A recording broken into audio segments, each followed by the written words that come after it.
So we'll have a 50-page chapter next week that reveals King's sin.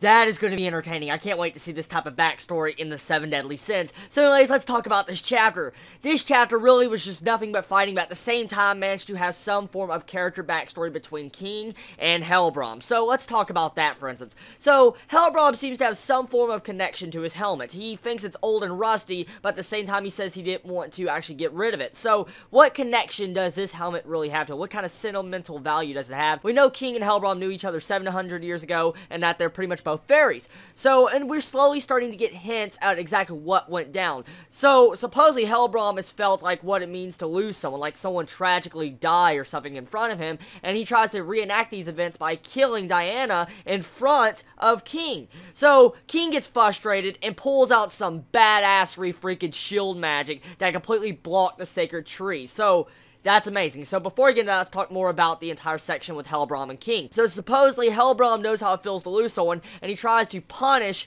King for this factor. And since we found out that King failed to do something 700 years ago in the last chapter, I'm just going to take a quick guess here, and King failed to save whoever died that Helbram probably really loved. Probably his lover, probably his sister, something. So I'm looking forward to finding out about this next chapter. One thing I do want to talk about that was very interesting about this chapter is we find out that the sacred tree has forsaken King. Yeah, I did not expect that one. So King is that badass, using something that has forsaken him, and he's that powerful. Think about this. I'm guessing he just must be magically powerful. That's what I think, honestly. But at the same time, being able to be forsaken by the sacred tree and still being able to use it to that extent is crazy, and I feel like that's amazing right there. So I feel like King right now, even though we've seen him for the course of this entire manga series, how badass he is, how strong he is, to find out that he can get even stronger just allows a lot of character development for him.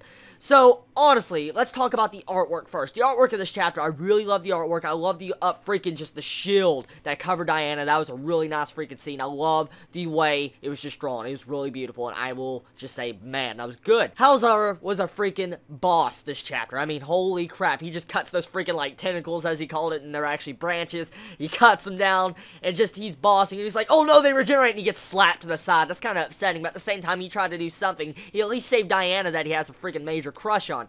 All in a whole, this chapter was really badass. I enjoyed the development it gave to the characters of these two characters I want to know more about.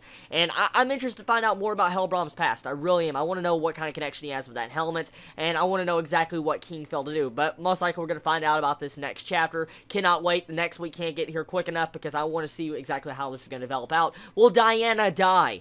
That is the big question, too, also with this chapter. I mean, she's half dead. She says that right at the end of this chapter she remembers this scent, and she calls out the Fairy King's name. So, what exactly does she remember?